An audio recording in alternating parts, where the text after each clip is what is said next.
Nothing good has ever been in a sack. If you're still listening, this is our final transmission.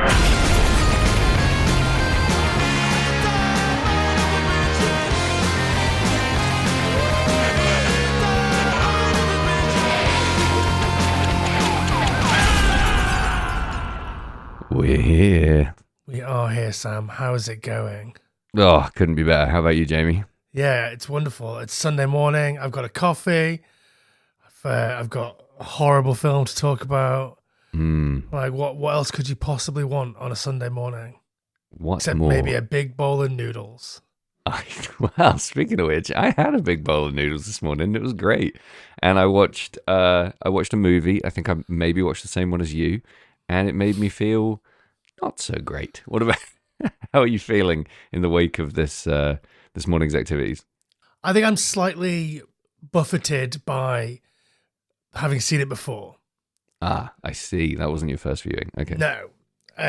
But obviously it's always going to take a certain level of bracing yourself to watch this movie. So the movie that we're covering today, just so you all know, was a suggestion by one of our patrons, someone over in the wasteland, Big Ben Small. Ben Small. Congratulations. And he asked us to cover Audition, which was already on the list, but I bumped it up because I wanted to make him not stop giving us money. Just giving him what he's used to. Preferential treatment, VIP service, front of the line, red carpet, velvet rope, the works. Yeah, so this is Audition, directed by Takashi Miike, starring a load of people who are in Japanese films. And yeah, is it what you would call a rough hang, Sam? Not in the sense that I expected. I don't know what I expected really, because I knew nothing about it going in. But it felt like the kind of movie that I would qualify as an incredibly well-made film, like really high quality in terms of the director and the cast, and like everything about it is pretty top shelf. And obviously, there's a period in that film where you're supposed to be grossed out, uncomfortable, and slotted generally into the rough hang area, but for some reason it was quite nauseating, but it felt totally natural because of the build up, the pacing, everything about this movie led to the kind of climax that I guess most people would freak out over. But I think I'm toughening up, bud, because I didn't flinch. I loved it. So Audition was one of those movies that was like part of that new horror or like new Japanese cinema breakthrough of that sort of late 90s, early 2000s generation. Yeah. So I think like along with Ringu, The Ring, and Battle Royale, those like the three films that really sort of broke through and made people sit up once again and take note of some of the interesting things that were happening in genre cinema in Japan for absolute good reason, because this and Ring and Battle Royale are probably the most mainstream but best of those, I would say, of that era. They're all really well made. This one in particular has, I think, the way that Miike shoots this, I'll get into this obviously in a bit more detail later, but it is so interesting. Sam, why don't you drop us a synopsis and then we'll go have a little coffee and come back. Good shout. Takashi Miike's 1999 Audition is the story of a widower living a fairly solitary life with his son, Shigeharu Ayuma. Am I saying that right? Don't ask me. And his kid. They're hanging out together. They have a lovely life. But he's lonely. His wife died, I'm guessing 12, 13 years before. And he's been living a relatively solitary, simple life ever since. He gets the horn and wants to remarry. So he reaches out to a chum, a buddy who works in the film industry. Kunimura? No, that's the actor's name, right? Yeah, it's Yoshikawa? Yeah, Yoshikawa. Who decides that he's going to stage a fake audition for a movie, and then our boy is going to choose a new wife from the roster of females that he assembles, buffet style. So, in case you're not reading between the lines, this doesn't go according to plan, and there is a climactic fever dream sequence towards the latter, I guess the final third of this movie, in which things happen to people that ain't exactly wonderful. So it's an exploration of loneliness, the fragility of human coupling, of deception. There's power dynamics are explored, victories are won, and losses are felt deeply. Yeah. And that's this movie. I don't want to say too much about it till we dig a little deeper. I'm just going to fact check a little bit of your synopsis there. As usual, here we go. It's 7 years since the wife died. 7? Holy crap. They did a great job of aging this guy. Yeah. And the Aoma also works in the film industry, as does his son. Really? I missed that completely. I think so. Okay, and fair enough. everything else I think was right. But there's my little fact checks. Fuck me, only, 2, 3 minor corrections? That's pretty good for me. We Yeah. watched the same movie and I walk away with an entirely different idea of what happened. It's weird how everyone was white, isn't it? Yeah, bizarre. Oh, blessedly, I don't think this has been remade, has it? I believe it's in pre-production at the moment. We're dodging a bullet here. Yeah, so it feels, to me at least, as a relatively naive viewer of Japanese horror, pretty unique. When I was younger, this is like a very brief side note, I bunked off school once for I think it was like 2.5 days with my buddy Dave, and we went to the Korean Cinema Film Festival in Cambridge, and it was absolutely dead. There were 3 screenings where we had the movie theater completely to ourselves. So we figured out, like, okay, we can do whatever the fuck we want here. So we would just take in loads of food and drink and stuff and hang out and like treat it like our living room. And the first 2/3 of this movie felt a lot like some of those really beautiful, earnest, romantic movies that we watched together during that wonderful stolen week back in, Jesus, realistically, probably the year 2000, 2001. So I was fairly nostalgic for the first 2/3 of this movie, and then I was a little bit more upset.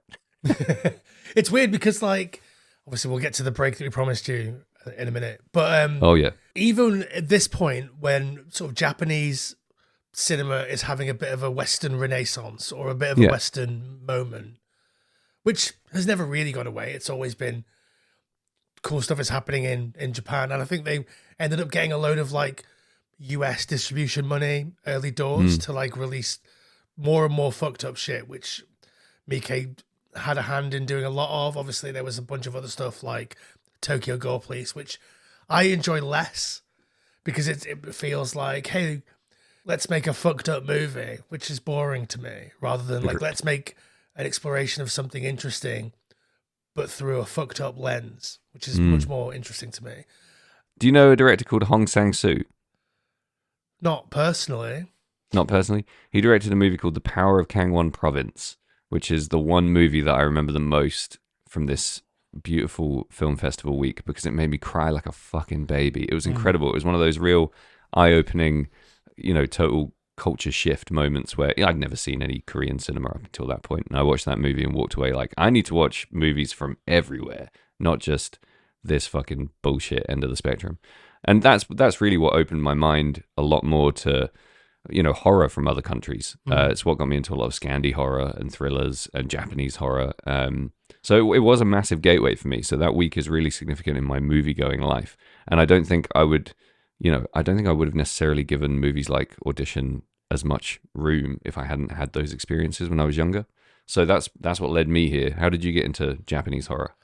So I bought this movie and Battle Royale from like a bootleg VHS salesperson in Affleck's Palace in Manchester.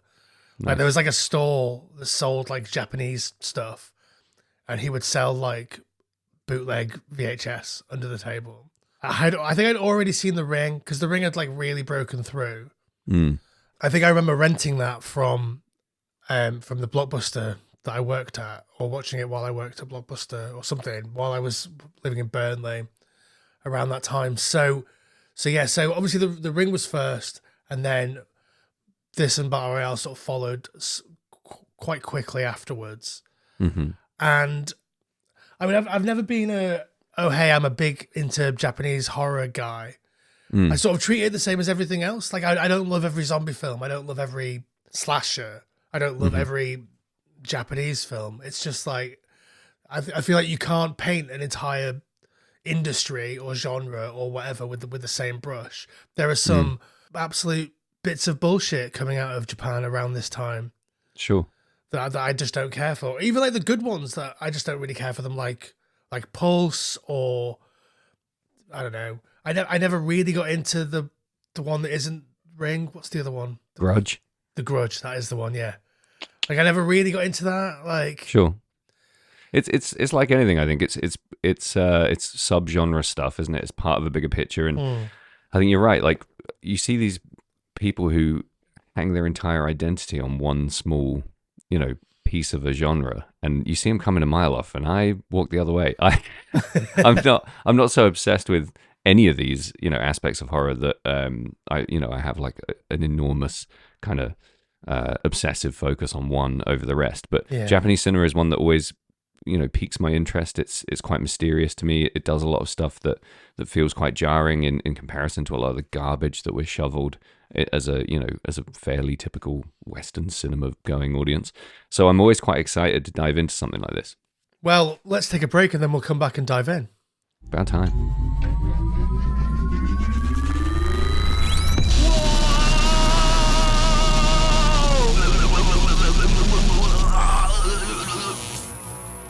Whoa, holy shit. I guess that's why they call it Phantom Power. Jamie. Sam. I know for a fact that you really like 4152 by Sundowner, released by Red Scare Industries. It's an absolute banger of a record. One of my all-time favorite acoustic records.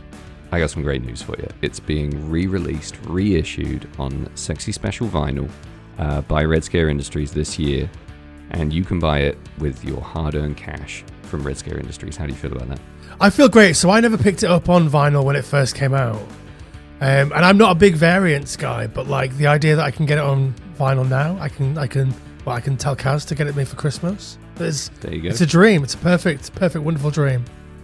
Yeah, and Red Scare classically doesn't like or do variants either because, as a label, there's a sentiment that you shouldn't buy shit just to resell it. You should buy it to love it. So This record is being put out with love for the low price of $41.52 with a full bundle. That includes a t-shirt and the sort of icy white blue variant of the record. What a mega treat. Yeah, and if you buy it, you will love it. It's an amazing record. Stunning. I'd go as far as to say genre-defining piece of punk-influenced acoustic poetry. Yeah, I think we wouldn't live in the world that we live today if it wasn't for this record. I wholeheartedly agree. There'd be lots of people not making very good acoustic music without this record setting the bar incredibly high. Absolutely. So buy it. Where can they buy it, Sam? They can buy it at the Red Scare Industries online web store. So go there and fucking buy it. Yeah, I think it's redscare.net or something. That's the one. Well played. You were asking for a specific URL, and there you have it. redscare.net. Check it out.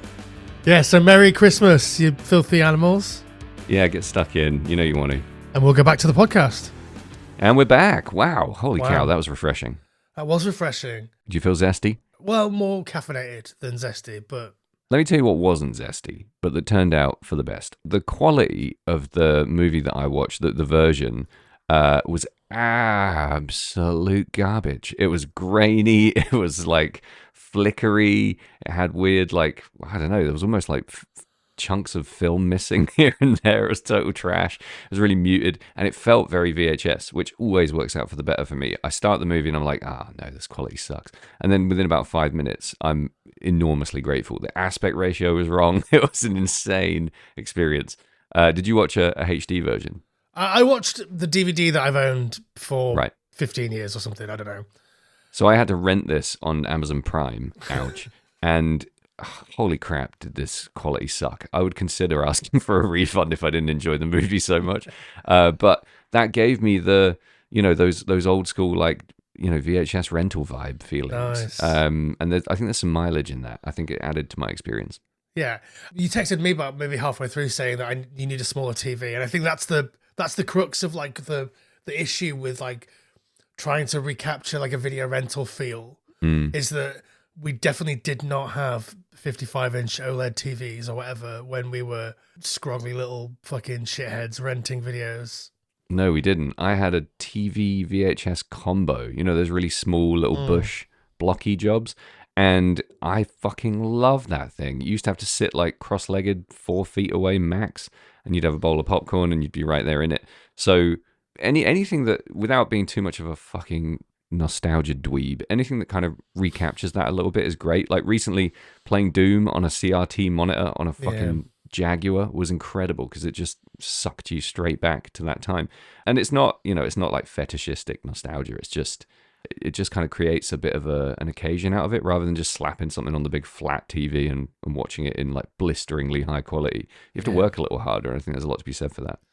Yeah, I think that's the thing that's sort of missing now in the internet age is that you don't have to work hard to do anything. You're like, oh, I just heard of this obscure 70s giallo that I'm never going to find in my local video shop. And you have to hunt for it and find it. Whereas now it's like credits. Like done. Yeah. Next. That's the worry, isn't it? That there's that like next culture, like you're moving straight onto the next thing without having absorbed it really. And having watched this movie really freshly, like I finished it less than an hour ago, I feel ready to talk about it. I'd say it's worth fucking chopping this thing up, right? Like the first 2/3 is a different movie to the final third, I think, or the final act, however you want to divide it. But why don't you tell me about some of the things that leapt out to you about the sort of beginning and middle of this movie? The most beautiful thing here, so Takashi Miike is an incredibly prolific director that has worked in every single different genre that you can imagine. Cut his teeth primarily on like Yakuza films. Obviously made a bunch of horror, made some pretty fucked up weird shit like Visit Q and Itchy the Killer, which is like ostensibly a superhero movie but is covered in cum. He made a bunch of commercials. He made a Western called Sukiyaki Western Django that had fucking Quentin Tarantino in it. Like he's all over the map as a director. But what that means is that he can like switch these sensibilities like really easily. When he's shooting a dramatic scene, he shoots it really dramatically. When he's shooting a sympathetic scene, he shoots it really sympathetically. When he's shooting a horror scene, he shoots it really horrifically. There are so many like lingering scenes of people's backs in this movie that just sort of keeps you at a distance from everybody. It's all designed to like keep you removed from like the things that are happening, so you never feel like you're in it.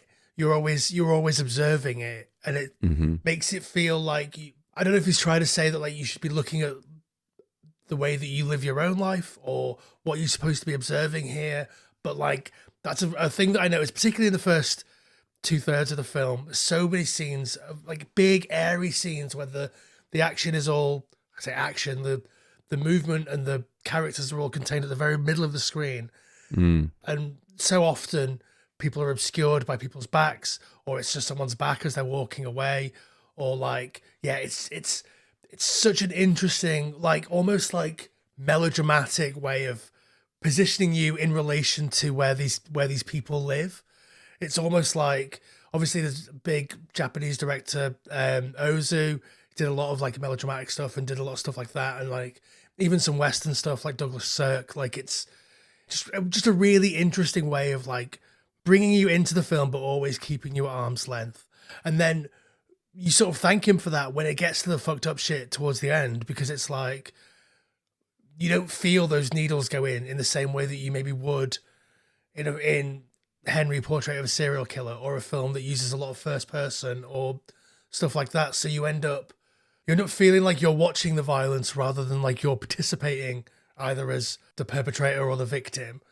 So it's really interesting and really fun, I think. I'm glad you said melodrama, because that's what I love about the first chunk of this movie is the feeling that you're kind of unashamedly, stylistically, deliberately involved in a romantic drama, which I love, and if I know it's leading to something harrowing, it's even better. And you're right, that sense of distance and space, it all adds to the whole, the sort of human disconnect that's happening in this film that ultimately I think people are kind of punished for at the end with needles and cable saws and all kinds of horrible things. But the build up to that is really what serves the ending. I think if I had to sum this movie up in one word, this would probably be considered a hot take, but I think it's really subtle. Stuff like that is only visible if you're really looking for it. Do you know what I mean? Like there's scenes in this movie where people are together and then all the extras change or disappear completely, and then we cut back and they're back, and you're not seeing that unless you're looking at it kind of almost hypercritically. And I think that kind of subtle shift and movement of, people positioning and the spaces in which they occupy, sort of moving around, it's less disorienting than I think, people say this movie's disorienting nightmare, and I think that's a bit over the top. Like, I think for me, it's more subtle unease that gets built with those techniques. And like you said, the use of like people's backs and people facing away from you and people changing in a scene. I see that as pretty subtle. I don't know about you. Yeah, no, I think so too. I think like it does become quite disorienting towards the end when we revisit a lot of those scenes that we were in earlier, but the dialogue is all different, and it's reframed, and we know that it's not just a bit more of that scene because it starts in the same place and some of that early dialogue is the same, and then it sort of moves into something different. I don't know if what we're trying to say there is that you sort of, when you're starting a relationship with somebody, you sort of ignore all of the red flags, or you ignore the more sort of challenging details of their life because you can't see the real person. You just sort of see the idealized version of the person in an early part of the relationship. I don't know if that's maybe what they were going for there, but like obviously in those early scenes, she doesn't really say anything. Asami doesn't really say anything of any value. Mm-hmm. She's just there as a, sort of like an accessory, really, for Ayama. It's tricky because I think Ayama's being painted in those scenes as being quite compassionate, and obviously she says, you're supporting me. We get this idea that he's a decent guy in those scenes, but like you said, through the slightly bent lens later on, he's essentially self-serving in those scenes, and maybe he's not being as sincere as we're led to believe initially. And I think a big part of that again is the subtlety of the way the true nature of those conversations is revealed. His performance is ever so slightly different. It's a little bit more, we focus a little bit more on his face rather than hers. And those little choices are such a huge deal in terms of building how we feel about both these characters at the end, and how where we're placed and how we're manipulated as an audience for the final, the final fuckfest. Yeah. I have a question. So the actual audition scene that sort of sits at the middle of this film. Yeah. For me, I feel like that's played for laughs, right? It almost feels like the way that it's cut and the way that it's like these sort of, what's the word? Like incongruous questions are being sort of thrown at these young actresses. Yeah. And we don't ever hear their answers really, or sometimes we do, but like they're also for laughs. Like I've got a friend who does porn or whatever. Yeah. Like that reminded me of like late 90s, early 2000s, like sex comedy stuff. Yeah. And I wondered, like, because obviously this is happening alongside those sorts of films coming out. Do we think that like this is just a fun scene that's played for laughs here?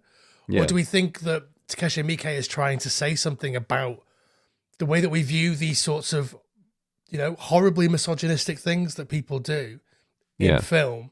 Because obviously that scene by itself is quite funny, but when you counterpoint it with the end of the film, obviously it becomes something a bit different. So what do you think about that? Yeah, I mean, that's a great question. My take on it, and I hope this is what it is, it feels really sarcastic in the best possible way. He's auditioning actresses under a false pretense and asking them questions like, what does your father do for a living? Like, it's hilarious. It's objectively funny, but I think it's because it's so sarcastically done.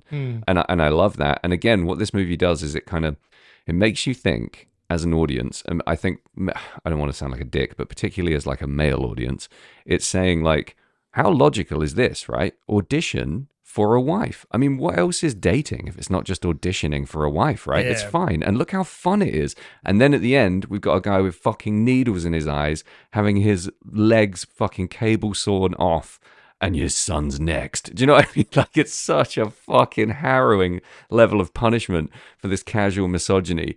So I'm really hoping that whole scene is hyper sarcastic, and deliberately really fun in order to, just manipulate you to a point where you don't know where you fucking stand anymore until you're having your feet chopped off. Yeah, it's interesting because like in those dialogue, in the dialogue in those early sort of dating scenes where he's dating Asami, or he's courting her or whatever, all of the emphasis, really, all the focus is on him and the things that he's saying, and she responds, and then he says something else, and then she responds. Whereas like when we see those scenes again later, it's much more like he asks a question and she gives a long, harrowing answer about how difficult her childhood was or whatever, which, is a bit reductive for me to say it like that, but whatever. How bad her childhood was or whatever, Yeah, it was rough. It's a real like who's walking who scene, right? Yeah. The whole way through, you're feeling like a bit of a bait and switch. Who's auditioning who? Which I love. I think is really clever. You don't, as a fresh viewer with no idea what the movie's about. I didn't suspect. I had no idea where it was going, so I had no suspicions. It's also very cleverly and subtly veiled, and yeah, I think in a vacuum, a hilarious scene. I mean, but they are deliberately, or at least the filmmakers are deliberately making these women out to appear ridiculous to these men. The things they're saying and the things they're doing, dancing for the men and the men just dismissing it and moving on to the next. It's such a damning portrayal of, these fucking guys. Like what they're doing is in all at once incredibly practical and utterly fucking sinister. Like it's really bad, dude. But what a clever movie to make you sit there and think, yeah, that kind of makes sense. Well, yeah, you get punished for it. I don't know if women watching this movie would feel the same. If you're a woman and you're listening to this podcast, let us know. If you're one of the three. As a man, like I feel like this movie wants you to like Ayama. It wants you to relate to him. It wants you to think that what he's doing makes sense. In a cinematic context, it's not saying go out and audition a bunch of broads. It's saying like it's not saying like approve of and endorse this behavior in your real life. We're watching a fucking movie here. He's doing this because he's lonely and he's been widowed and he has a son and his son needs a woman in his life and all this kind of crap. And it's a great fucking trap. It's a wonderful little trap. Yeah, absolutely. It's like it all sort of leads obviously towards this dark place, and obviously we know that that's going to happen because even if you don't know what's happening in the film, you know that we're watching the film for this podcast. Yeah, exactly. If you exist like outside of the podcast and you've seen the DVD cover or something, you know that something sinister is going to happen. You know that it's released on Tartan Asia Extreme or whatever. Like it's it's like that something sinister is going to happen, but it does such a good job of like shielding you from that until that one moment when you see her sitting by the phone with a dude in a bag, dude in a burlap sack, just like, oh, that is pretty superb. Such a creepy, incredible visual as well. Yeah, it's great. That and the twitching tongue are the two bits that made me go, oh shit, here we go. That twitching tongue is next level. I love that shit so much. And that's where I thought, okay, we're in for like a fucking splatterfest here. This is where like I'm going to have to sort of tune out a little bit and just enjoy exploding bodies or whatever. Because I'd seen 13 Assassins. So that's the only other Miike movie that I'd seen. So I kind of thought like, again, a small slice of his cinematic oeuvre. Yeah. I kind of thought, oh, this guy does loads of like martial arts and exploding bodies, and not the case, it turns out. Well, he does that too, but like he just does everything. But like you said, if you've seen one man. of his movies, you might think that was quote unquote just like his genre or whatever. Yeah. But no, he does everything. So, having seen that and then seeing this twitching tongue on the floor, I kind of thought, here we go, just gore from here on out. And it wasn't that at all. It was terrifying in a whole different way.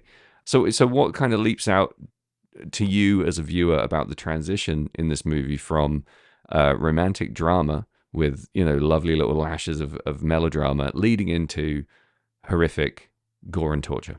Well, I think obviously it doesn't really transition, it just sort of flips. It's that jump cut when he passes out, right? Yeah. Well, I mean, there's obviously we see her in the waiting by the phone and she's there with the sack, with the dude in the sack. We don't know what's in the sack at this point, but we know that nothing good has ever been in a sack. Like, it's big. It's a big sack. Yeah. Like, is she delivering presents? What's happening? Like, not delivering presents. No. So we see her waiting by the phone and we see him like wanting to ring her. And then we're sort of cutting back and forth between him being like, oh, should I ring her? Is it too soon? And she's just there waiting patiently. And then the phone rings with that really shrill, horrible ring. And you just get that close up of her like grinning. Ugh. That's the moment where it flips for me. And it's like, okay, even the stuff that isn't horrible from here is tinged with that grin. Like we know that nobody who's grinned like that has ever been up to anything good. Yeah, right. And It's an hour and 13 into the movie when we get the twitching tongue, by Yeah. the way, which is only a little bit after, fucking Bag Boy is revealed. So we're watching an almost feature-length romantic movie until this point. An hour and 13 is pretty close to feature length. Yeah. And then we start descending into the madness. That's a fucking amazing exercise in patient, measured movie making. Yeah, right? absolute restraint. And it keeps, Yeah. it's never boring. Nope. The characters Not are for a always second. interesting. And like, obviously we say, we know that we're moving towards something that's going to be horrific in some way. But even with that, even without that, we're in with these characters. We believe them. We want to see them succeed. As it's sort of slowly teased out that this guy isn't a good guy. He has all that sort of casual misogyny that a lot of us have, or at least had in the late 90s, early 2000s. Well, like he fucked his secretary, and what else did he do? What else? He fantasizes about his son's girlfriend. Oh yeah, about his son's girlfriend. Yeah. Like he never pays any attention to his maid, or even like he basically doesn't even acknowledge that she exists. Yeah. Has a maid, ignores her completely. Yeah. Just doesn't even respond when she's trying to be like conversationally intimate about his life. Yeah. Just kind of bins her off, and we're revealed that all of that's revealed in a fucking blowjob dream, right? Yeah. Fantastic stuff. And then obviously it also auditions people to be his wife. Yeah, I forgot about that. He also assembles a 30-strong cast of women under a false pretense that they're going to be in a movie in order to try to marry one of them. So yeah, But come on, dude. Look what we just listed. All of that stuff. And yet we still feel quite warmly about this guy for a huge chunk of the film. we do, it's true. And then obviously we're supposed to understand that, he's not really a nice guy. And I guess these sort of like micro Penis. micro penis, micro aggressions, whatever, like these tiny little bits of misogyny that he sort of displays are things that we all Auditioning do. 30 women. Okay. That's a microaggression. That one less so. Obviously, that one is a little bit more overt. But like ignoring his secretary, having sex with someone that he works with, and then like not really following up on that because, well, for any number of reasons. Maybe it's because he felt awkward about having to see them at work all the time. Maybe it's because he Maybe just he's didn't really like her. Yeah. These are all things that we have done, or know people that have done, or like have seen people do. And like, they're things that we don't necessarily consider to be horribly misogynistic things. But like when you add them all together and then obviously add in auditioning wives, then you realize that like that's pretty fucking horrible. And like, sure, maybe it doesn't deserve to get you fucking your feet chopped off, but like, In fairness, he only really gets one foot fully chopped off. yeah, that's true. We're in an era here where like Hot or Not is one of the bigger websites. Like, Yeah. I remember walking around my sixth form college and looking at like the computer suite, and 60 to 80% of the computers had Hot or Not on their screen. literally, like it's like we're in a very misogynistic time here. Obviously, American Pie is out and about. We've got all these sort of teen sex comedies, raunchy shit happening, which is all very objectifying. Like the biggest selling magazines in the UK are FHM and Front. It's like we're a whisper away from like nude women being beamed into our eyes at all times. Yeah, so imagine you go to the video shop and you rent American Pie and this. You're like, let's start the night light with this new American Pie movie. A guy fucks a pie. And then you're like, this looks scary. We can have like a midnight viewing of this scary Japanese movie. And you watch one after the other. How do you feel when you go to bed? Well, I feel like after you watch American Pie, maybe the first 2/3 of this aren't quite as engaging. Sure. Like this doesn't feel like a midnight movie. It feels like a sit down on a Sunday evening with your chin in your hand, like, yes, I'm Steve experiencing this Stifler is movie. not drinking piss in this movie. There's no Shermanator. This movie kind of sucks when you think about the fact that it doesn't have Eugene Levy saying "Don't forget your penis cream." That's American Pie 2. Sorry. Let's not compare the two because I don't know where I'm going to land. Nobody fucks a pie. Let's make Audition Pie a combo sequel where Jim Levenstein is divorced and from Michelle, and has to audition wives. Steve Stifler comes up with a great plan for him to audition But for a new like, wife. literally, like that could be a plot, right? That could be an American Pie plot, like, or Oh boy, like those other movies that were coming out around this time. I don't know, like think about Van Wilder. think about all the American Pie movies that weren't American Pie, like fucking Saving Silverman and fucking Road Trip. Yeah, like any of those, even like the 40-Year-Old Virgin, like that could easily have this plot, apart from the end stuff. Yeah, right. Although I would love to see Steve Carell get his feet chopped off. He'd kill it. He'd be so good in that. Like Steve Carell in the Audition remake. I'm in. I'm in. Steve Carell stars in Audition Pie 2. Bye bye, Great Falls. Lick my ass and wipe my balls, or whatever it is Stifler says. I think we're onto something here. But the main point we're trying to make is this movie handles misogyny, sexism, and masculine, feminine power dynamics in a really clever way that is so fucking rewarding and gives you so much to go away and think about while you miserably eat your breakfast noodles on a dismal Sunday in Haverhill. It just gives you so much to chew on, and it does it in such an artful way that you don't feel battered with a moral lesson. You feel like, for me at least, for the first 2/3 of this movie, I'm not thinking, oh my god, when's the big gore scene coming? I'm thinking, holy fuck, when is the big lesson going to drop, and what is it? Because I feel like I'm being led towards something that's more of a moral horror than it is, a visceral, gory body explosion horror. And that is such a rewarding experience as a movie viewer. Yeah, it's weird because like American directors, British directors, Western directors, whatever, were just not making films like this. Nah. Well, not that I know of anyway. Like maybe some art house stuff that totally passed me by, but you weren't getting these low simmering, genre bending, totally fearless attacks on on complacent mainstream bullshit masculine, garbage. It's true. Like, and even like low budget or under the radar horror or genre films around this time, or even like, I don't know, in the decade leading up to it, even if they had something interesting to say, it was lost in the melee of the shit gore and the lazy screenwriting, or like the not having the time or the money to do the amount of passes or takes that you needed to do. So everything always feels and looks a bit shitty. Whereas this feels like what we call on the Final Transmission podcast, a real movie.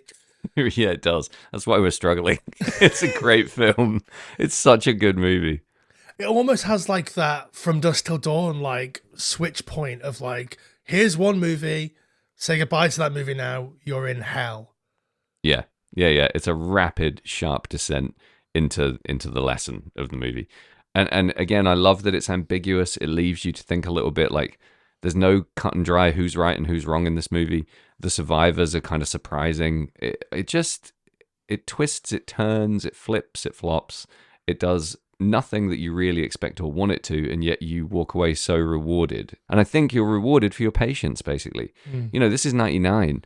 This is, like you said, a period in time where people are, the attention span is shortening quicker than a fucking ice hockey player's dick on a freezing lake. Like it's just microscopic at this point. And what do you give them? This like slowly burning candle for 115 minutes, and then one gore scene, and then credits. Yeah, well, I think that's what even stands this out from like other Japanese horror of this time. Like if you think about The Ring, we're in with the video of The Ring, like, I don't know, in the first 20, 25 minutes of that movie. Yeah. We're seeing those twisted up photos of like those horrific visages in people's photography, like pretty early doors in that movie. And it all obviously leads to something a lot more horrific. But like in this, or like in Battle Royale, these are the three movies that I keep putting together because they all sort of landed around the same time, and they all, I think The Ring was 98, this is 99, and Battle Royale was 2000, but they all sort of broke through around the same time. Sure. But like in Battle Royale, you're on the island within 20 minutes. Like none of them have this sort of simmering, different movie. Like if it wasn't for the front cover or the synopsis, like you would have no idea that you were in for a horror film. No, until and I punches genuinely you didn't, apart squarely in from the dick. yeah, exactly. Apart from the fact that fucking Ben told us we should do this, and I think at some point he said like it's really fucked up. I had no idea. So yeah, I think that's a really effective device. I mean, amongst other things, it's really well written. I think the dialogue is phenomenal in this movie, and we noticed a few differences in our subtitles, but like for the most part, you can see that the quality is there. Right, this Yeah. is really touching stuff. And at the end, in particular, holy crap! Some of the lines she delivers while she's torturing this guy. I wrote down, "Words create lies. Pain can be trusted." Yeah. That feels like straight out of the director's fucking little wisdom book, right? That's brutal. Yeah. Do you still have like a notes app on your phone or whatever where you write down fun things that you hear people say? More like observations, lyrics, stuff like that. Yeah, I have all that crap on my phone and in my notebooks. I wonder if that's just something that he heard in the world, and he has something like that where he just like it's so succinct. It's almost like out of, I don't know, some old philosophy or something. It's perfect. Yeah. It's like a perfect encapsulation of like that feeling. The other two things I think I picked up on as being significant. She says, "Enjoy the pain and suffer incredibly," which is fucking so scary. But the other thing I noticed is in the beginning, there's I can't remember when it is. It's at one of the dinner dates, but Ayama says, you'll remember how wonderful life can be, or something like a fairly throwaway, semi-patronizing, like, "Thanks for telling me all about your awful, horrific childhood trauma. One day you'll be fine. You'll realize that life's beautiful." And then later on, when he's visiting the apartment that she's supposed to have lived in, and he's speaking with the neighbor talks about the occupant of the apartment being killed and chopped into loads of pieces, etc. And he says, "Isn't it a horrible world?" And this is sort of in stark contrast to Oyama saying, "Isn't it, it's actually a beautiful world." And it made me think, like, are we being told here, when things are going well for you, you look around and you think, "Oh, what a beautiful world." When things are going poorly for you, you look around and you think, "Oh, what a horrible world." And aren't you fucking dumb for not thinking any deeper than that? Aren't you fucking dumb for just being led by the circumstances of your life around you? Like, have some fucking soul, have some spine, and experience life and all of its sorrow and agony with a broader palette and different expectations. I felt like I was being scolded during that scene. Did you pick up on any of that as well?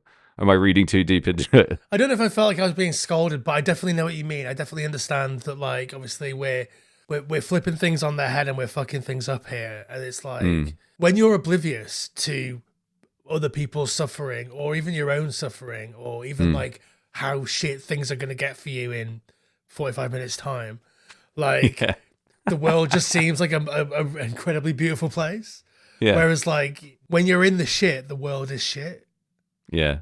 There's a commentary on love there too, right? He's being warned by his friend, cool off before you go in on this. Like, you're in love, you need to step back and see this more rationally.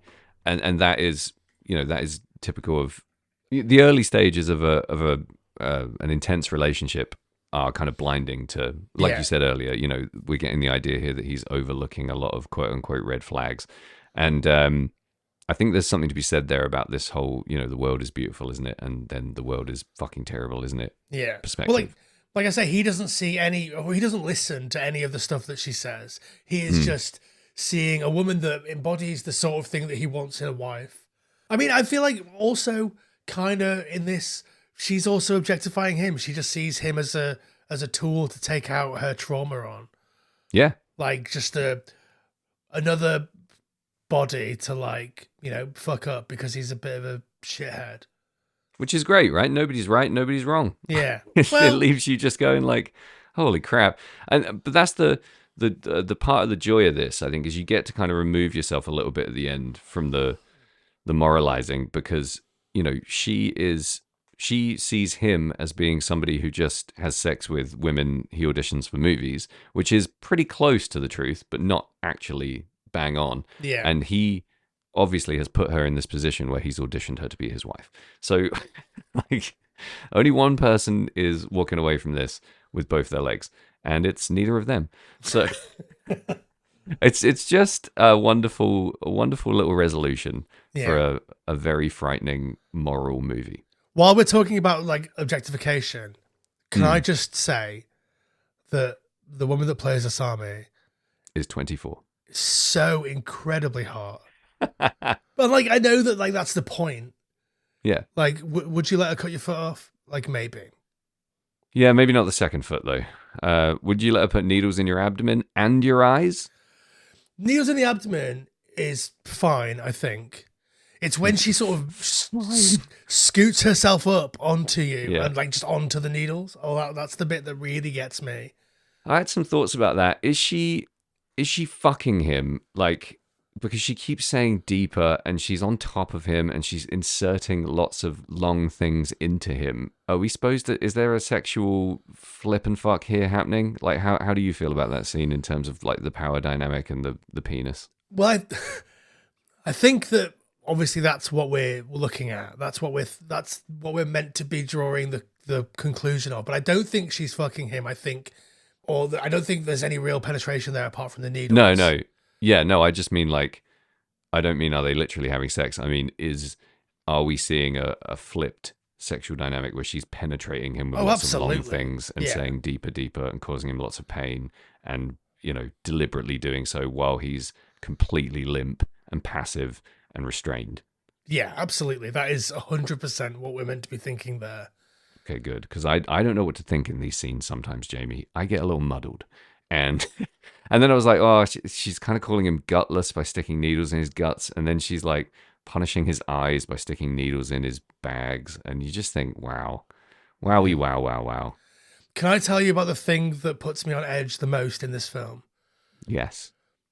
Every time he grabs he wants to have a glass of whiskey, he picks up the decanter by the lid. Does he really? Yeah, it happens like 3 times in the movie. He just picks up the decanter by the lid and carries it over to the table. I'm like, mate, it's gonna go. You're gonna drop all this lovely whiskey. I can tell you another thing about crystal decanters that maybe our white trash listeners will already know. You can't store petrol in them. I once stored. I filled up a crystal decanter with petrol and left it in my garden for a couple of days, and it just slid apart. Like, there's some science here that I'm too dumb to understand, but it didn't like explode or shatter. It just slid into several really sharp pieces. So don't store unleaded petrol in your crystal decanter, people. Can I ask why you were storing unleaded petrol in a crystal decanter? The circumstances could not be more boring. So let's just leave it a mystery. Oh, you'll be bored to fucking tears if I tell you this long and painful story. It's a real Clark Griswold move, and I'll tell it on Patreon. If you want to know, pay for the Patreon.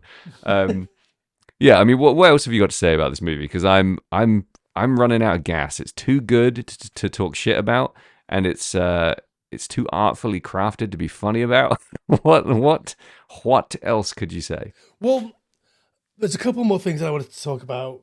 Go on. I wanted to talk about how realistic the dead dog looks. Oh, it's awful. It's fuck horrible.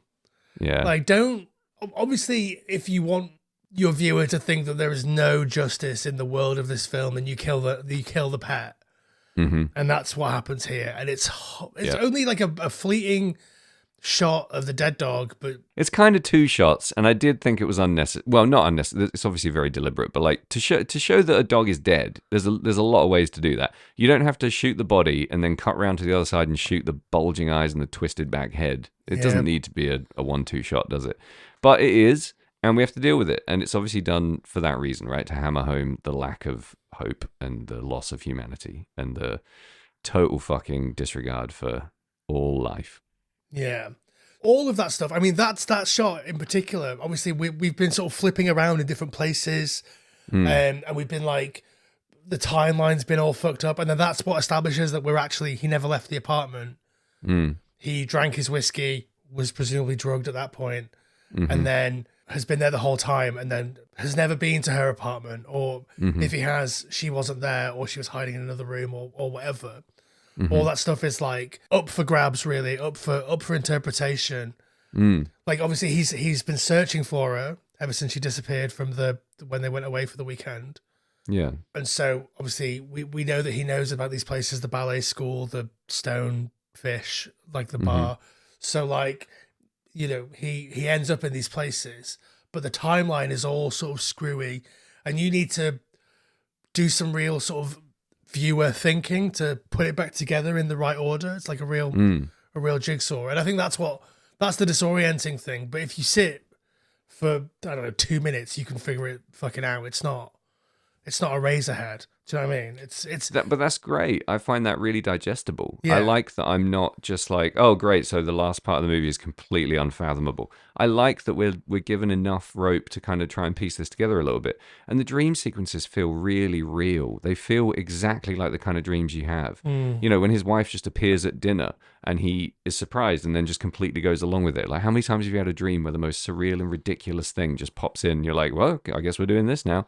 You know, it felt really true to all of the aspects of this movie that play out within your subconscious or in your unconscious mind.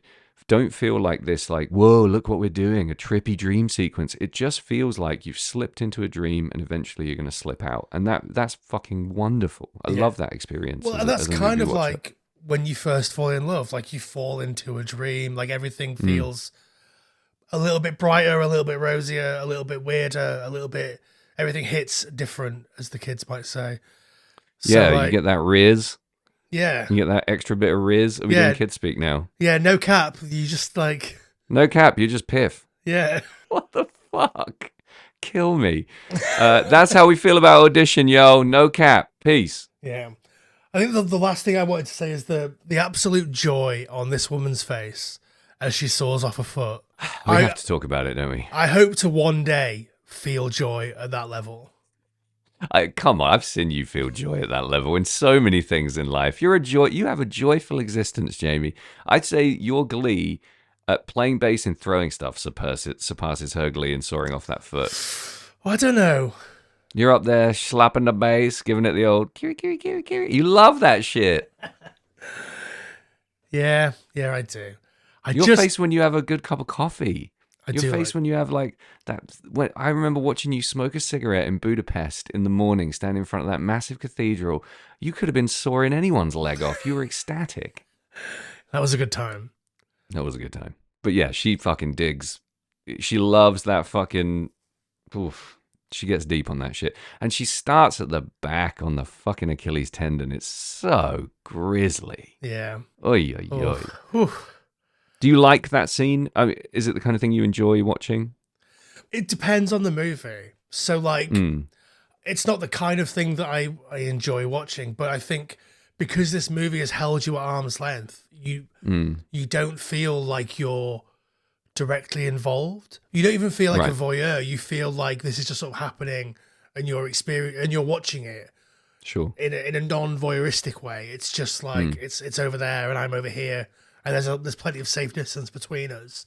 Right. Whereas, like, there are some films, like, if you thinking of foot trauma, like, if you think about Misery, when the hobbling scene happens in Misery, like, you feel that happens to you. Yeah, that's like, a very good point. You're the POV of what's his name? James Caan. Yeah, James Caan. Paul. What's his name? Paul something. Yeah. Yeah, the character's called. Like you're in that POV. You're looking down at your own legs being hobbled by Kathy Bates. Kathy Bates. Big sexual fantasy of mine, by the way. Way more so than anything in Audition. Really? Kathy Bates hobbling me. That's wild because I feel like I would happily eat this woman's sick. I'd happily lap up a bowl of this woman's spew. Is it true that it's her real chud? She actually honked into that bowl and the guy lapped it up like a hungry puppy. I think... These questions and more answered on the Patreon. That would be great. That would be great. I don't think it is her real sick because if it was her real sick, why would it happen off camera? Well, yeah, I thought that. I read a lot online about it being real sick, and it's like one of the first things that comes up when you Google this movie, and it's so fucking like classic internet bullshit, isn't it? Did you know the sick's real? Like, sure, maybe, but what does that really bring to the conversation? Yeah. Like, that's some milky sick. If that's your spew, you need some ballast in that diet. You need to honk down some Weetabix. I assume she's eating quite a lot of like tantum and ramen, which is sort of kind of that color. Yeah, just like a milky broth. Yeah. And then bang, there you go, pal. I mean, Yeah, I think the two. No, I'm not going to say what. Sorry. I don't think the sick is real because we've The seen guy the dead has to dog. eat it, dude. Like, Yeah, we've seen the dead dog. We've seen the last shot of the dude lying on the floor and his foot's just kind of over there. Like we've seen all that. Why would you then have a spew off camera if it's real? yeah, true. There's a real lack of real vomiting in movies. This Yeah. is such a fucking.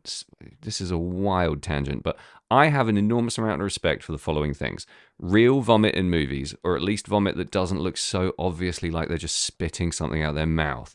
Nothing takes me out of a movie quicker than someone going like, "Oh no, I spat some," like real vomiting and real smoking. Two Yeah. game changers. If you're fucking pretending to smoke a cig and pretending to be sick, go fucking work at Walmart or like get the fuck out of acting if you can't do those two. Those should be the first two things you have to do at your first audition to be my wife: is vomit and smoke a cigarette right in front of me. I don't like. We've covered a couple of films where people have been like actual sick, and it looks so much better. That looks fantastic. And like nothing irks me more than watching someone smoke in a film and just being able to say, you've never held a cigarette in your life. You have no idea. If you're not smoking right now, you're not feeling whatever emotion you're trying to pretend that you are. Like you've just destroyed the scene. You just fucking ruined it. Unless your character is supposed to be pretending to smoke, that's great. That's fine. Yeah. But Jesus Christ, like, because you can get, don't they smoke like fake cigs in movies and stuff? Like, you know more about how movies are made. Don't they have like these herbal Hollywood cigs that aren't good for you, but like aren't tobacco, you know? Yeah. There's no tar in them or anything like that. It's just like Boring. herb shit. Like, yeah, boring. But like, I think I smoked a herbal cigarette once. I felt kind of funny afterwards. it was joint, Sam. You made a drug joke. Cut that out immediately. So I want to go back to one thing you said about creating distance in the horrific end scene, because what's really interesting there is you do get what are essentially POV shots from Oyama's point of view while she's, wire sawing his foot off. But you also get a shot that I love, by the way, through the screen door when she cuts the foot off and throws it against it and just like splats the blood on the door. That feels really distant and jarringly voyeuristic. Like nobody would be watching this, first of all, and nobody would be enjoying it. So we're just put in another like really difficult perspective situation. And this movie does play with POV shots really well. We get the shot that we think is maybe later her point of view shot as she's about to like taint or poison the whiskey or whatever happens there, where she's like drifting around the apartment. Yeah. And all of that again somehow does the opposite of what happens when people like Carpenter do it, and it creates this weird ethereal distance. So it's way beyond me how it's actually achieved. I just know what I felt when I watched it, and I'm just fucking really impressed. If you can do all that, right, if you can have all that perspective stuff and all those POV shots and then transition into this scene where a guy is having his feet wire sawed off while he's got needles in his eyes and abdomen, and a woman is going kiri kiri kiri in his face, and you're seeing it from his point of view, and yet you still feel a level of detachment. You're fucking doing some great movie making there, guys. Yeah. Well played. Like the film has removed us from his POV at this point. Like, even though we're still getting those POV shots, it's like, as male viewers, people who identify with some of the things that he does, and like maybe sees the logic in it, even if we know that it's not something cool to do, but like, it's something that you could do in a film and not get thrown into the sun for it. Like in that sort of the blowjob flashbacks and like the seeing him for kind of who he really is, which is kind of like a shitty dude. You're supposed to either be like, okay, this is me, or this is someone who I identify with, and now I've realized they're a shitty person. I want to take a step back. Right. I think maybe that's just me, but like. No, I see the logic there. I didn't personally, and this is going to sound terrible, I didn't get to the point where I had that full detached moment from him, because I found the performance so endearing, and I found his completely misled and quite damaging quest for companionship to be a product of losing someone that he really loved. I mean, I read some commentary online that he never really loved his wife and he treated her like an object, and I was like, well, I see no basis for that, so I'm going to go with my gut and just see this as like a guy who's not being put in front of us as evil or even really that bad, but whom we're expected to experience the movie through. And that just puts us in a really complicated, uncomfortable seat for the whole movie. And without aligning yourself with anyone or condoning anyone's behavior, I didn't feel like I'd completely stepped away from him at the very end, which made it really fucking painful when we were having those needles put in our eyes. I think similar to how the Nazis are portrayed in Green Room, which we did last week, this film, in Green Room, it's a little bit different because they're Nazis and they're evil and they're killing people. But like, it does sort of present them as human beings, as people who identify as Nazis or whatever. Is that how they speak? Listen, I'm a person who identifies as a Nazi. But what I mean is, like, we sort of feel like Oyama gets what he deserves. He auditioned wives, for fuck's sake. So like, we sort of feel like he gets at least something of what he deserves.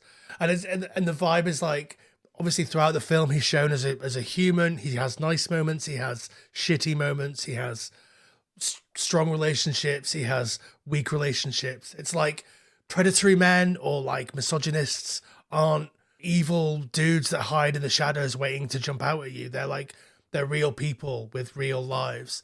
And like, I think the vibe is that any one of us could be seen as a good person to one group of people or one people with a certain perception of us, and also as horrible people to people who have a different perception of us or of him. Yeah.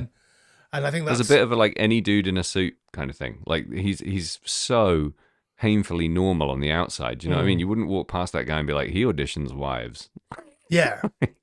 And yet he did. Yeah. And I think, I don't know if he deserves what he gets. I'm going to go as far as to say he probably deserves someone realigning his perspective a little bit. And I mean, saying his to him, perspective is "Hey, realigned bud." at the end. Big time. Yeah. So He doesn't die, so he's, Yeah, so is his stride.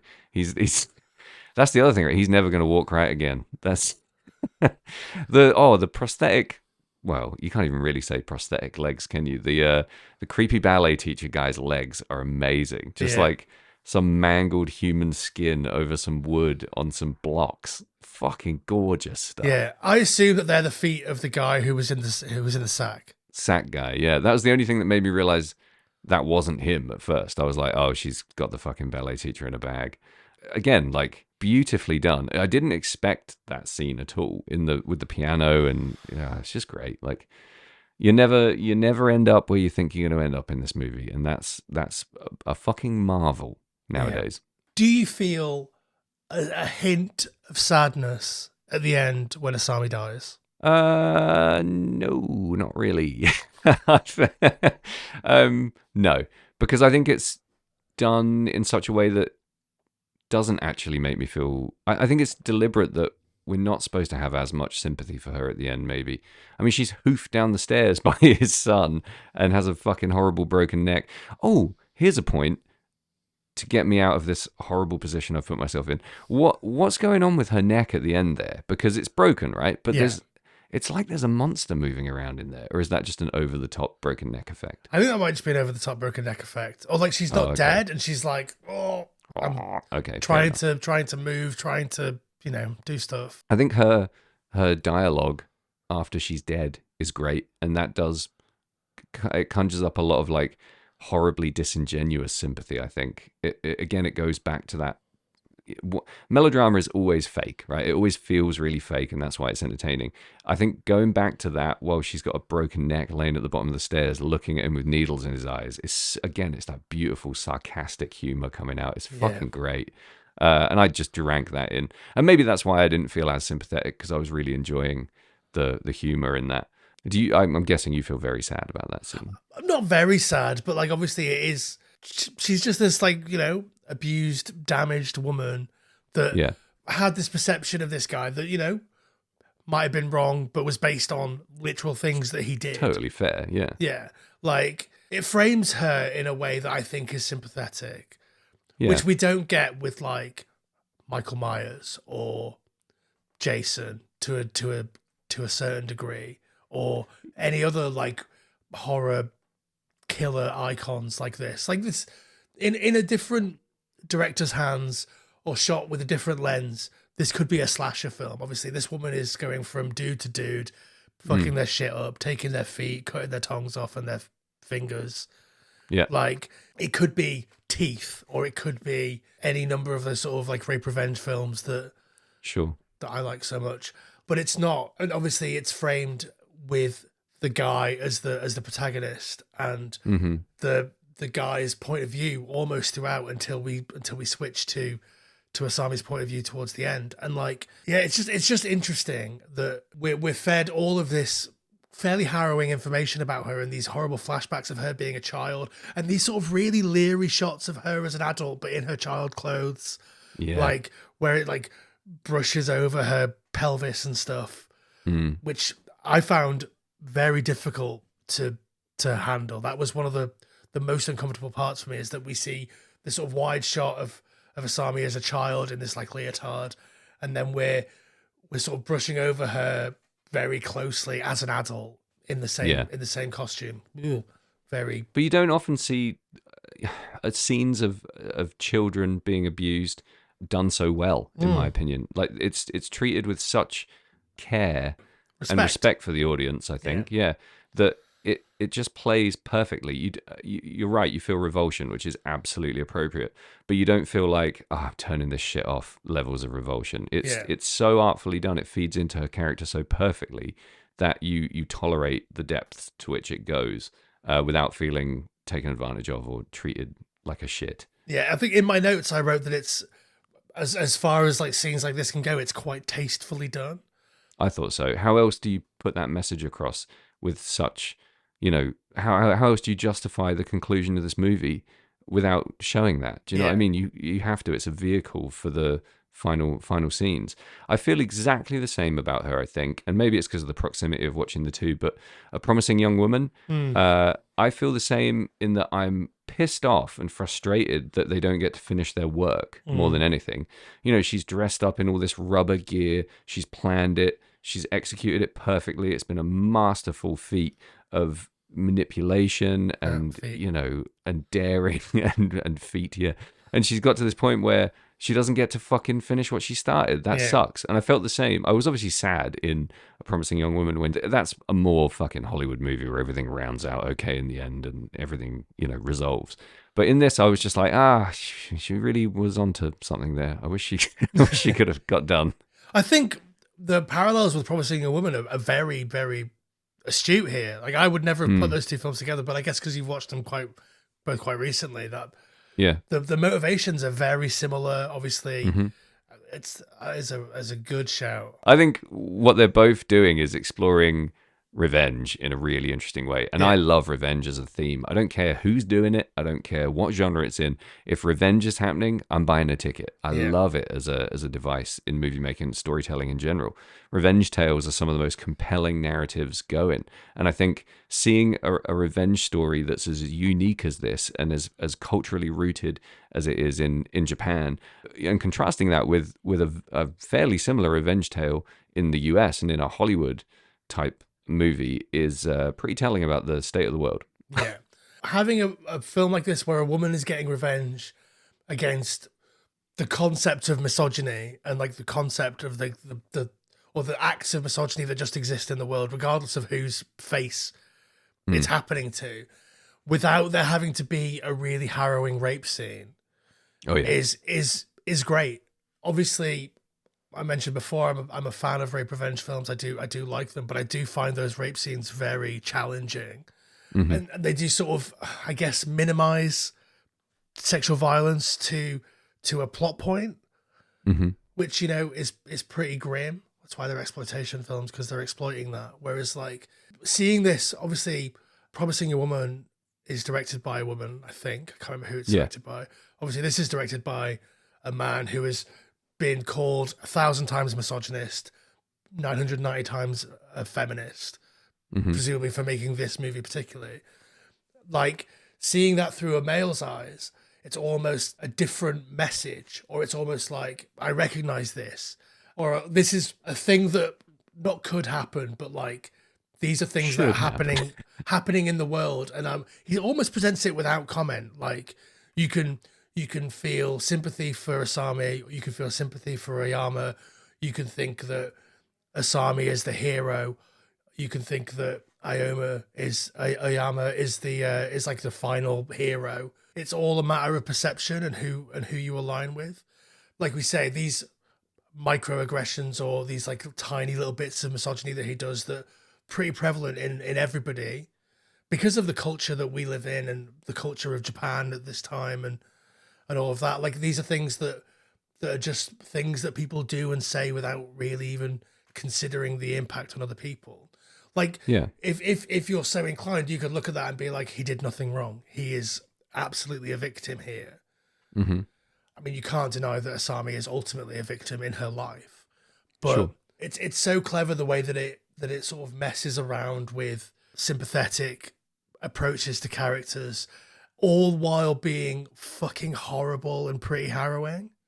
Yeah. I mean, how clever is it to put the viewer in a situation where they have to watch a guy having his feet wire sawed off by a woman who is flashing back to her ballet instructor wanking over her dancing? Yeah. You know, that's a fucking fun little spot to be in as a viewer. And it does leave you walking away with a lot to chew over. And that's what I respect most about this movie, is exactly like you said. You sort of should feel, I guess, moralized by the movie, but you kind of don't. You kind of just feel like you're presented with a really compelling narrative and lots of really arresting, exciting, patient visuals, and you're told, there you go, that's your homework, go have a look at yourself. And I love that shit. Yeah. Really nice. Like you say, it feels like a film with a moral message, but the moral message is yours to decipher rather than the film saying, this is how you should feel, which I think Promising Young Woman does that a bit. It's like, this is either, if you're a man watching this, you should feel bad. If you're a woman watching this, you should feel empowered. Mm-hmm. Like, and not necessarily to its detriment. That absolutely has not. a place. Like I like both sides of that coin. But this was such a refreshing experience in not being babied and led and told how to feel the whole time, and just being presented with that and told to go away and fucking have a go.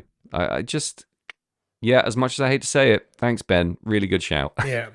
It's weird that you would pick a movie that's, so close to home, and it's weird you would pick your biopic for us to review on Final Transmission. Thank you, Ben Small. Yeah, let's take a quick break and we'll come back and give our final thoughts and sum up. Yeah, let's chop these feet off. Will you give it up, man? Nobody's out there. We're alone. Oh no, there's somebody out there. I'm picking up all this crosstalk. Let's wrap this baby up. Okay. Let's wrap this up like a guy in a sack. This is a really fucking good film. Obviously, it's so clear why this was one of those breakthrough films, because like it has a lot of like Japanese cultural stuff within it. Obviously, we're in Japan. We know a little bit about how those relationships play out. Obviously, Japanese women are meant to be a bit more subservient in the culture, and that was sort of shifting around this time.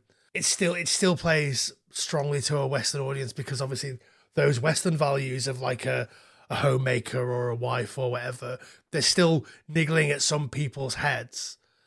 And we know that existed because we've seen our parents and our grandparents or whoever.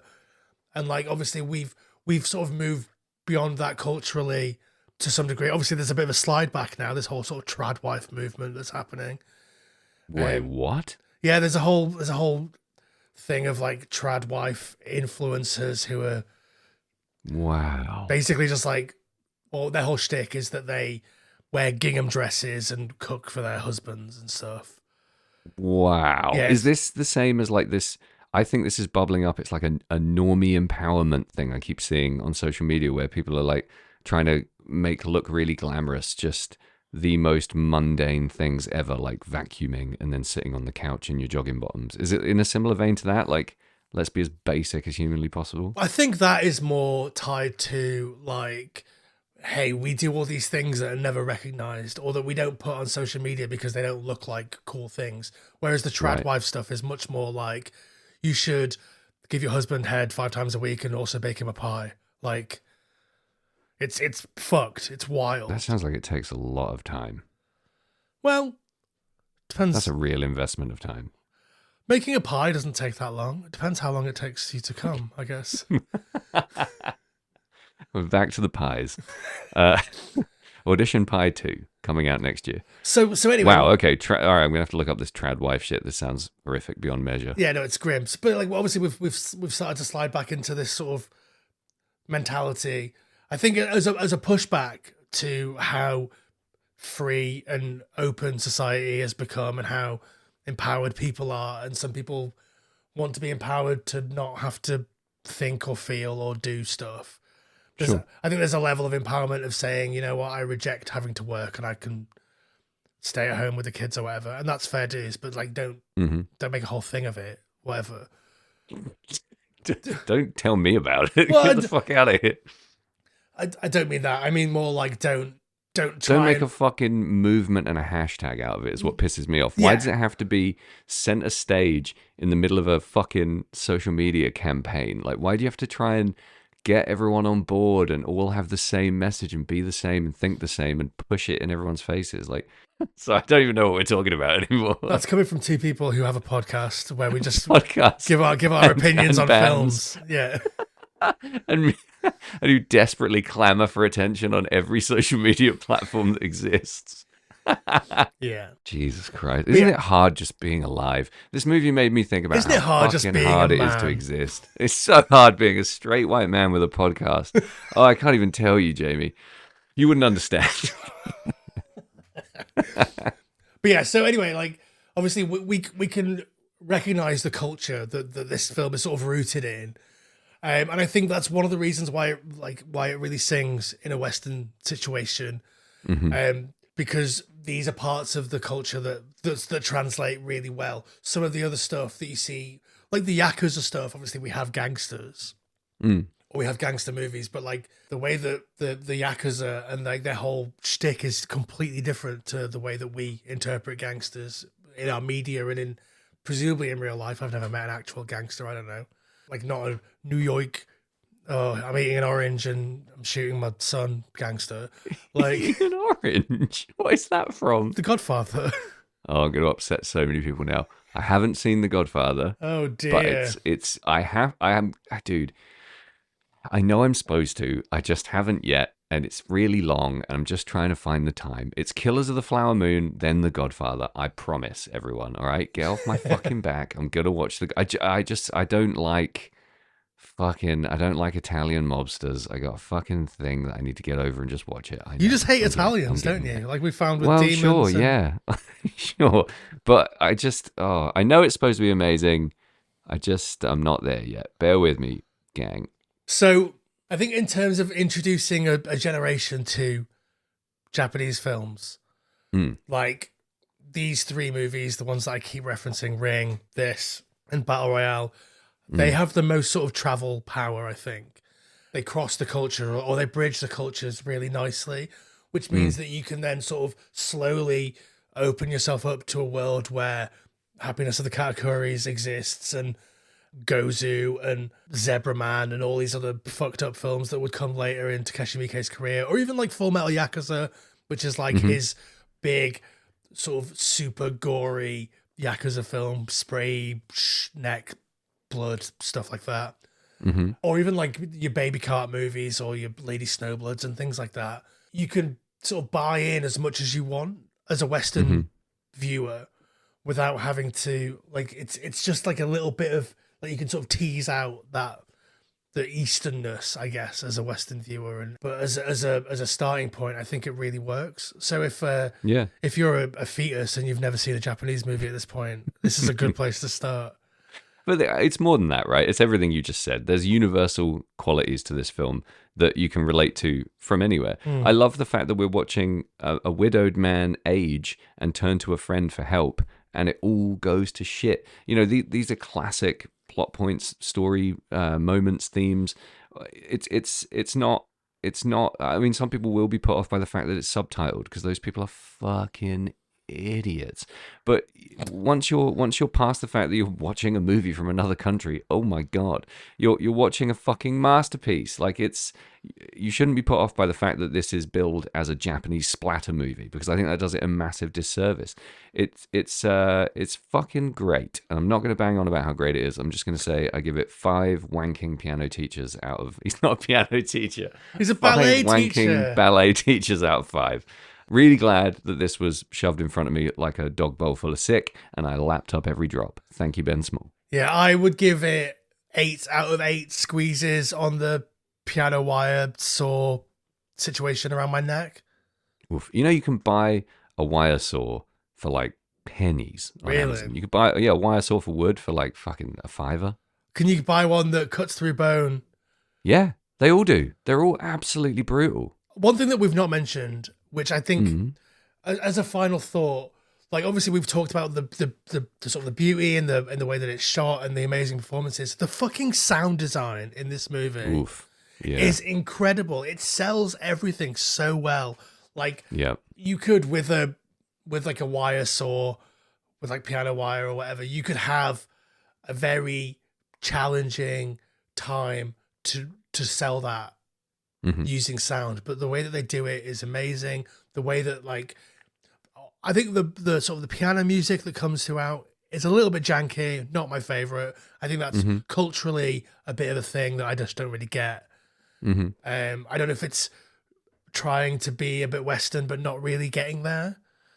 Well, I mean, this sums it up perfectly. I absolutely love it because it's the right side of stock. It's daytime TV. It does everything I want it to. Yeah, I mean, it but is I can melodrama. totally see why other people would be like, "Shut the fuck up with the piano." Yeah. My God. But like, yeah, the way that it sells the gore, the way that it sells like obviously we don't see the needles go into his eye bags, but you just sort of hear those little noises. Oh, Yeah, little kind of squishy puff noises. Like, it's incredible. Anything physical in this movie, the sound is absolutely fantastic. The cinematography is really beautiful, but my main takeaway is all the use of angles. The perspective in this movie is absolutely wonderful from the very beginning. It's really hard to pick a hole in this thing. It's so good. yeah. It's technically one of the best I think we've looked at so far. It's definitely one of my favorites. And yeah, it's a real credit to Ben Small. Yeah. If we're crediting anyone with this movie, I think it's Ben. Well done, Ben. I can't believe you directed a movie in 1999. Yeah. I mean, what else can you say, Jamie? Well, what else you can say is support the podcast.